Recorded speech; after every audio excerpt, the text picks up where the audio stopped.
আমরা বিভিন্ন সূত্রে জানতে পেরেছি যে ভারত এই এলাকাটাকে আপনার একটা গোয়েন্দা বেস তৈরি করেছে এখানে, এবং ইসকনকে কেন্দ্র করে আমরা চট্টগ্রাম বিভাগে যে ক্যাওয়াসটা দেখলাম, এই প্রত্যেকটা ক্যাওয়াসের সাথে ধারণা করা হচ্ছে এই অঞ্চলের যে ভারতের তৎপরতা আছে সেটা দায়ী।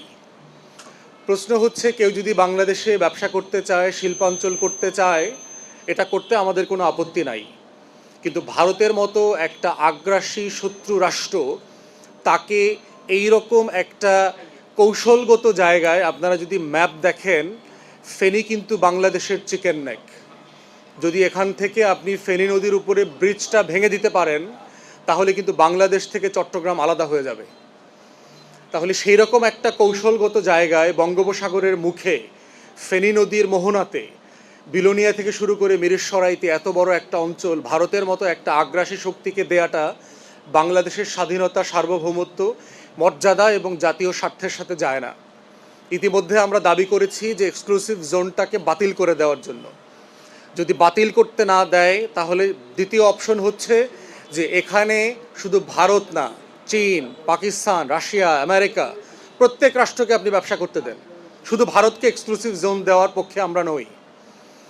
এবং আমরা এবি পার্টির পক্ষ থেকে বলছি, বারবার দাবি করেছি যে বাংলাদেশের স্বাধীনতা, সার্বভৌমত্বের উপরে কোনো লেনদেন নাই, আমার জাতীয় স্বার্থ এবং আমার মর্যাদার উপরে কোনো লেনদেন নাই। আমি অন্য কারো অধিকারকে স্বীকার করি না।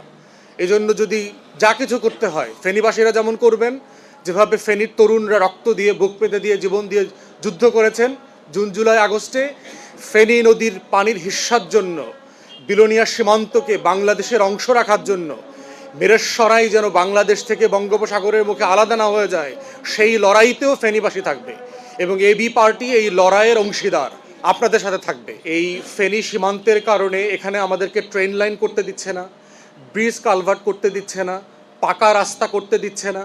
কেমন অদ্ভুত আবদার!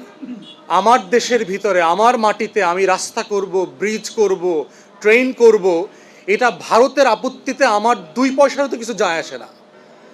বাংলাদেশ রাষ্ট্রের স্বার্থ, ফেনী জেলাবাসীর স্বার্থটা হচ্ছে এখানে প্রাইম।